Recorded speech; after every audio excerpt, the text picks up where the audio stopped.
जो है गांव है, शहर है, जो भी है, जड़े की एक जैसे मान लो सेक्टर है, ऐसा ही हमारा गांव है गोची। उड़े की जो आबादी है लगभग मान के चलते हैं 70 से 80% सारी नशेड़ी है, नशा करती है सारी। कोई शराब का लगा लो, कोई क्या नशा करती है। उन लोगों को कैसे समझाएं, और समझें तो केकर समझेंगे कि क्यों नूंग आने लकड़े तो ठेका, नूंग आने लकड़े तो ठेका।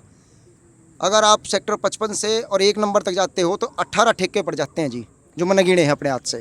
अब आदमी क्या करे और क्या नहीं करे, ये समझ से बाहर है जी, क्योंकि युवा जो है इस चक्कर में ज़्यादा फंसता जा रहा है। आप एक बात बताओ जी, जितने लोग बैठे हो, मैंने अपनी बातचीत में कहीं भी ये कहा कि हमने किसी को समझाना है? बताओ जी।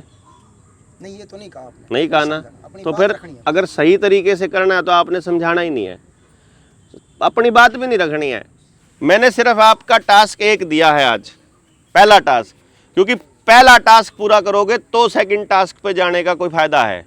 पहला टास्क ये है कि जो हमारी विचार के लोग हैं उनको ढूंढ लो भाई। एक बार आवाज लगा के, दरवाजा खटखटा के, मैसेज डाल के, व्हाट्सएप पे डाल के, ग्रुप में डाल के, अपनी स्टोरी पे लगा के, अपने स्टेटस पे लगा के एक बार ये चेक कर लो कि आपकी जानकारी में कोई है क्या जो मेरे जैसा सोचता हो। अगर आपके जैसा सोचता है, कोई यस करता है, तो उससे बात करके उसका नंबर लेके, मान लो आपके फेसबुक पर कोई कमेंट कर देगा यार तू ठीक कह रहा है, यार तेरा नंबर दे भाई का, उसका नंबर लेके उससे बात करके देखो कि यार ऐसे ऐसे करके, आप जानते हो जनता सरकार मोर्चा। अगला बोलता है जी ना मैं तो नहीं जानता, कि भाई इस पहले मैं तेरे को लिंक भेजता हूँ, वो लिंक भेज दे। अगर वो बात को समझ जाएगा यार बात सारी ठीक है, नीडर इंडिया चैनल है उसका लिंक दे दिया मान लो, वो कहेगा यार ठीक है बात तो, और मैं जुड़ना चाहता हूँ, तो एक आदमी हो गया। फिर दूसरा आदमी है जो आपको यस कह रहा है, आपको सिर्फ उसी पे टाइम लगाना है। अगर नो कहने वाले पे टाइम ला दिया तो दिमाग खराब हो जाएगा। जो दारू का नशा कर रहा है, दूसरा नशा कर रहा है ना, उससे तो अभी बात ही नहीं करनी है। वो नशा क्यों कर रहा है पता है आपको? जैसे मान लो मुझे नशे की बिल्कुल जरूरत नहीं पड़ती, ठीक है, क्यों नहीं पड़ती? क्योंकि जो ये काम कर रहा हूं ना मैं, इसमें मेरे को बिल्कुल वैसी फीलिंग आती है जैसे 4 पैक लगाने के बाद बंदे को आती है। आप मेरे चेहरे पे शिकन नहीं देखोगे, मेरी स्माइल कभी कम नहीं होती, मेरी एनर्जी कभी कम नहीं होती, और एक दिन नहीं करता मैं ये दिन रात इसी काम पे हूँ। रात को 2-2 बजे तक भी इसी काम पे हैं, सुबह उठते ही भी इसी काम पे हैं, और कोई काम नहीं है हमारे को। और कभी ये नहीं होता कि लोग सुनते नहीं भाई, ऐसा कभी नहीं बोला। जिंदगी में किसी के प्रति कोई कंप्लेंट नहीं करी, क्योंकि हमारी ठेकेदारी उनके प्रति नहीं है। हम जो अपनी परंपरा है, भारत की परंपरा, वो ये कहती है कि आप एक समय सीमा तक कमाइए, लेकिन एक समय के बाद अपना मतलब बचपन से लेकर और जब तक आप कमाते हो अपने जीवन यापन के लिए, तब तक ज़्यादा टाइम लगाइए कमाने पर और समाज के ऊपर लगाइए थोड़ा सा समय। फिर जब वो ख़त्म हो जाए, आपका जिम्मेदारियां ख़त्म हो जाए, बच्चे बड़े हो जाएं, जैसे 50 साल की उम्र तक की बात है, तो उस टाइम पे फिर आप अपना ज़्यादातर समय सोसाइटी को दीजिए, अपने अनुभव का फ़ायदा। उसमें भी अनुभव में भी उन्होंने यही कहा है कि समाज में जब घूमोगे तो अपने जैसे लोग ढूंढो, अपनी जैसी सोच के, और उसी सोच को और बेहतर कैसे किया जाए इस पे काम करना है। तो अभी हमारे पास रिसोर्सेज हैं अपनी समझ को डेवलप करने के। तो ये पार्क है मान लो, और हमें इस पार्क को हम ये मान लें कि इसमें कुछ गड़बड़ हो गई और अब हमें यहाँ बैठे लोगों को निकालना है, तो इस पार्क से जल्दी वो लोग निकलेंगे जो बिल्कुल दरवाजे के या दीवार के पास है, किनारे पे है, जो उनको तो एक धक्का लगेगा वो निकल जाएंगे। यहाँ वालों को तो घसीट के लेके जाना पड़ेगा ना। वो नशे वाले तो बीच सेंटर में बैठे लोग हैं, एक छोटा सा सवाल थोड़ा थोड़ा घसीटने दो, उनको थोड़ा थोड़ा वहां तक जाने दो। अपने आप या तो वो अपने आप ही अधमौत मर लेंगे, दोबारा पैदा होंगे, या फिर वो अपने आप चीज़ों को समझ जाएंगे, और समझने के बाद एक दौर आएगा कि आज आपने जो बोला है वो विद्यमान रहता है ब्रह्मांड में, मतलब सदा के लिए। आपने जो भी बोल दिया ना वो ब्रह्मांड में सदा के लिए विद्यमान, आवाज कभी खत्म नहीं होती है, जो भी है वो रहेगी। तो हम ऐसे शब्द क्यों निकालें जो हमें उस तरफ लेके जाते हो जो नहीं हो सकता, नहीं हो सकता तो दिख ही जाएगा। क्यों फालतू है यार, जितना समय है उतना समय पॉजिटिविटी के साथ लगाया जाओ, लगा लो, नहीं लगाया जाता अपना घर बैठो, क्यों फालतू टेंशन ले। एक छोटा सा सवाल हो रहा है जी, आपने जो लोन चल रहे हैं उनके ऊपर बड़ी अच्छी मुहिम जो है लोगों को बता रखी है और लोग उस पर काम भी कर रहे हैं और चल भी रहा है, और कहीं ना कहीं देखने में भी आता है कि भाई जो बैंक के जो अधिकारी आते हैं वो अपना सा मुँह लेकर चले भी जाते हैं। तो एक मैं छोटी सी बात एक बार ये तो चाहता हूँ कि आजकल जो ये चालान कट रहे हैं, आपने देखा होगा कोई गाड़ी बाहर खड़ी है रोड पे, कोई पुलिस वाला आवा है चालान काट कर चला जावा है। तो मेरा एक मन में सवाल ये है कि मैं चाहता हूँ कि आप अपनी तरफ से एक ऐसा परफार्मा बनावें, एक ऐसा फार्म बनावें जिसमें जो मान लो उन्होंने चालान काट दिया 20,000 रुपये का, वो तो काट कर चलता बना, चालान हमारे पास आ गया।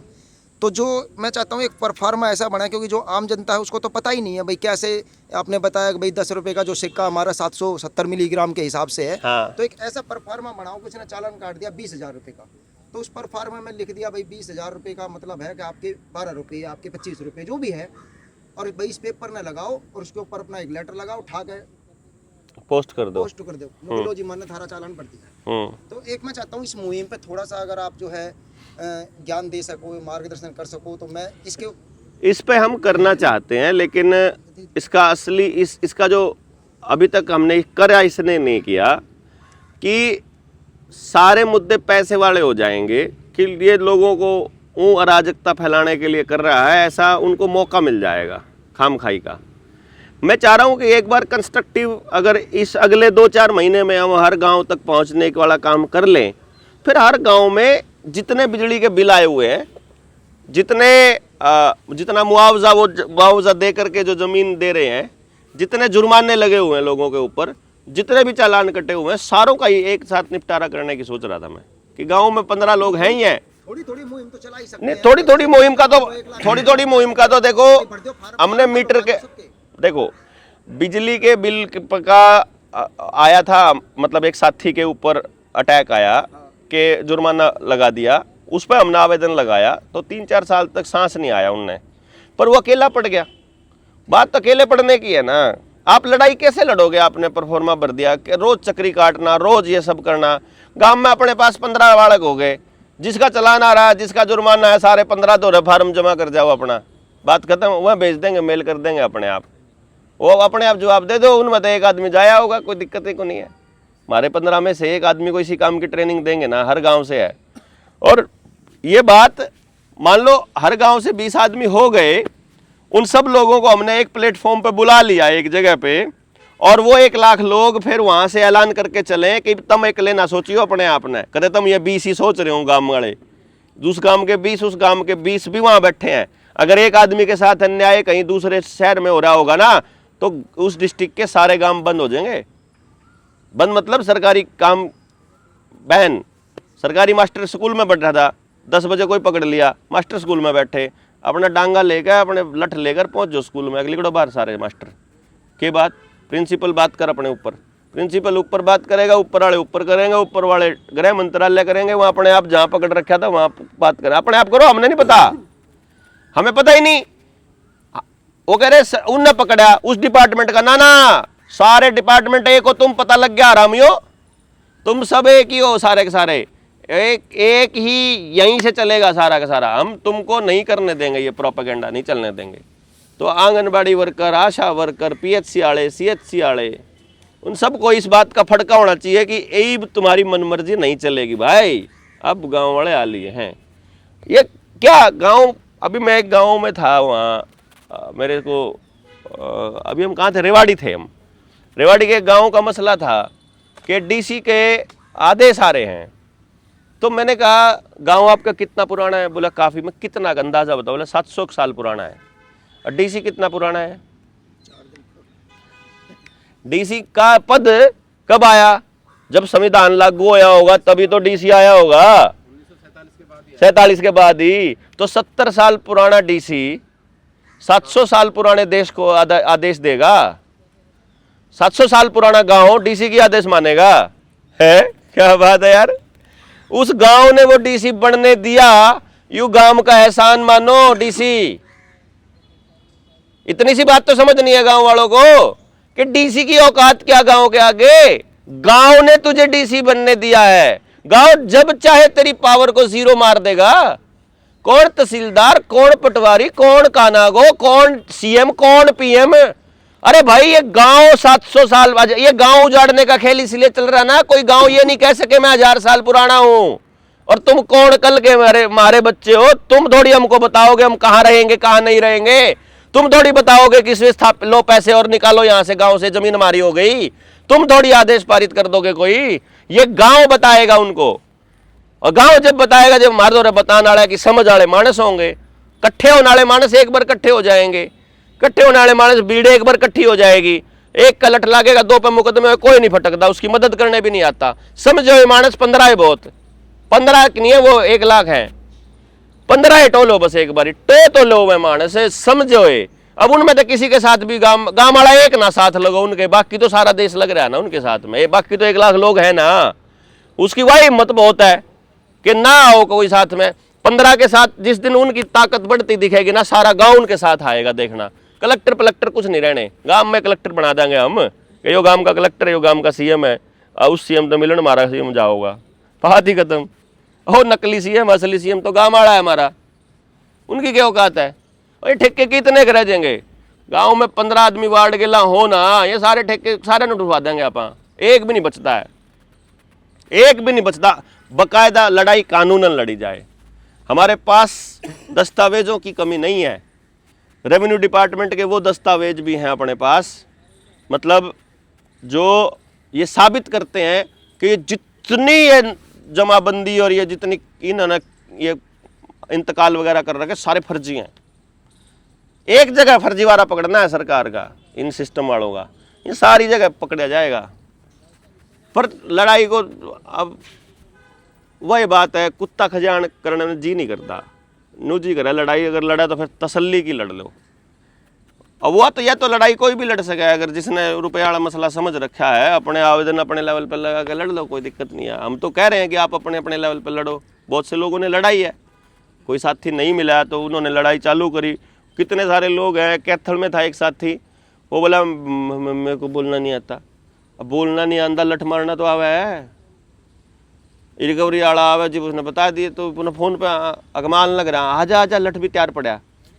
उन्हें इतना ही कहा था, आया ही नहीं रिकवरी वाला।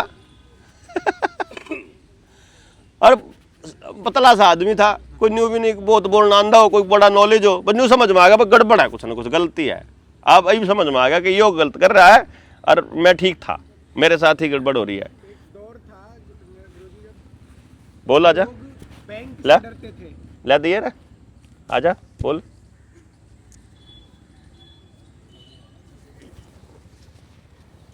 हैं?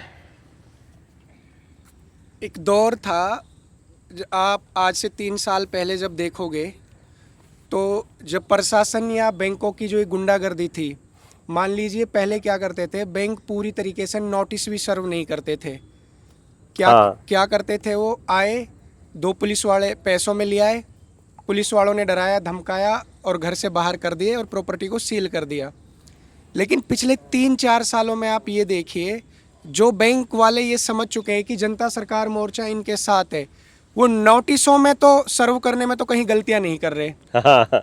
उनको इतना खौफ है। और सबसे बड़ी मज़ेदार की मैं बात आपको बताता हूँ, ये गुड़गांव के अंदर एक प्रॉपर्टी थी, मैं बता इसलिए रहा हूँ, इसका एग्जाम्पल इसलिए दे रहा हूँ कि आप लोगों की एकजुटता, आपका जागने का क्या फ़ायदा हुआ है। 4 बार तो सीजीएम ने ऑर्डर कर दिए, 1 बार सिंगल बेंच हाई कोर्ट ने कर दिए और डबल बेंच ने ऑर्डर कर दिए थे अभी 23 अप्रैल के, और ये कहा था कि 15 दिन के अंदर जो रेस्पोंडेंट अथॉरिटी है वो कब्जा दिलवाएं। और देवेंद्र भाई भी उसमें पार्टी हैं जो आपके सामने बैठे हैं, पार्टी हैं वो, कि ये व्यक्ति ये बेकार है, हाइपोथेटिकल बात करते हैं ये। और इन्होंने कुछ नोटिस भेजते हैं, लेकिन वो ये नहीं बताते कि उन नोटिसों में क्या है, हाइपोथेटिकल बात कर रहे हैं। मज़े की बात यह है, बैंक वालों का मेरे पास फ़ोन आता है, वो ये कहता है कि जनता सरकार मोर्चा को वहाँ से हटा लो। हाँ, सिर्फ मोर्चे को हटा लो, बाकी काम हम अपने आप कर लेंगे। और कमाल की बात यह है कि डबल बेंच हाई कोर्ट का रेस्पोंडेंट अथॉरिटी, उसमें डीजीपी चंडीगढ़ का और मुख्यमंत्री और इनकी जो सेक्रेटरी हैं पूरे, और एसएचओ को, इन सबको पार्टी बना रखा है। लेकिन 15 दिन बीत चुके हैं, 8 मई को वहाँ पर कोई भी व्यक्ति बैंक का कब्जा लेने के लिए नहीं आया। तो ये केवल और केवल जो व्यक्ति ये कहते हैं कि कुछ नहीं करा, हम लोगों ने इतना तो बता दिया कि इतना बड़ा स्कैम हो रहा है और फिर भी आप अपनी लड़ाई को खुद लड़ने के लिए तैयार नहीं हो, तो हर जगह तो हम पहुंच नहीं सकते। इसीलिए आप समझ लो और लड़ लो। हाँ, और मैं इतना दावे के साथ कह सकता हूँ, अभी जैसे उल गुलान किताब आई थी, आप उसमें देखोगे सरफेसी के बारे में जो उसमें लिखा हुआ है, उसमें जो व्यक्ति ये कहता है ना कि गोल्ड स्टैंडर्ड ख़त्म कर दिया, जो क्लॉजेज एक्ट है 1891-92 का, वो खुद ये प्रूव करता है कि कोई कानून में अमेंडमेंट हो गया तो उसके मूल सिद्धांत को ख़त्म नहीं कर सकते। हाँ। तो ये कैसे ख़त्म कर देंगे उसको? और उसमें 2011 के कानून में कहाँ लिख रहा है कि सिद्धांत ख़त्म कर दिया? और अगर ख़त्म कर दिया तो नया सिद्धांत क्या है? ये कहते हैं कि फिएट करेंसी चलन में, चलो मान लेते हैं फिएट करेंसी। किसे कहते हैं फिएट? ये कहते हैं जो पब्लिक ट्रस्ट से चल रही है। सरकार कह दी थी कल जो गोबर है ये लीगल टेंडर है, हाँ। तो वो मानना पड़ेगा। और अगर उस पब्लिक उस पर भरोसा जता रही है तो वो फिएट, मतलब वो लीगल टेंडर बन गया, उसका कुछ आधार भी तो होगा। और कल को अगर पब्लिक का ट्रस्ट टूट गया तो फिर क्या करोगे? फिर कहाँ गई वो? तो उसमें आप देखोगे सारी की सारी चीज़ें, कानून ये कहता है, अगर इनके ही द्वारा जो कानून बनाए गए हैं, अगर उस ट्रैप को हम समझ लेते हैं तो ये ताश के पत्तों की तरह ढेर हो जाएंगे ये। और उसी चीज़ को जनता सरकार मोर्चा समझा रहा है, देवेंद्र भाई समझा रहे हैं। और पिछले 3 साल से मतलब चीख कर 4.5 हो गए। तो इसीलिए ये समझना बहुत ज़रूरी है। जो साथी यहाँ पर आए हैं, आप लोग अपने साथ जोड़िए एक एक साथी को, और आप जब इसका रिजल्ट देखोगे निकलेगा। आज पता क्या हो रहा है, हम पलवल के अंदर अभी 2-3 दिन पहले एक सील ब्रेक करी, वहाँ पर क्या है, सरफेसी एक्ट कहता है कि एग्रीकल्चर लैंड पे लोन नहीं दे, वो सरफेसी लागू नहीं हो सकती। लेकिन प्रॉपर्टी सरफेसी की प्रोसीडिंग करके, सरफेसी का मिसयूज करके सील कर रखी है। और फिर अब वहाँ पर वो पूरा का पूरा गांव तैयार है। अब कल वो सारे साथी आएंगे और आपको इसका एग्जाम्पल, इसका प्रैक्टिकल देखना, तो आप सुबह 10 बजे ज़रूर पहुँचना कैंप में पलवल। पलवल। जी इतना ही।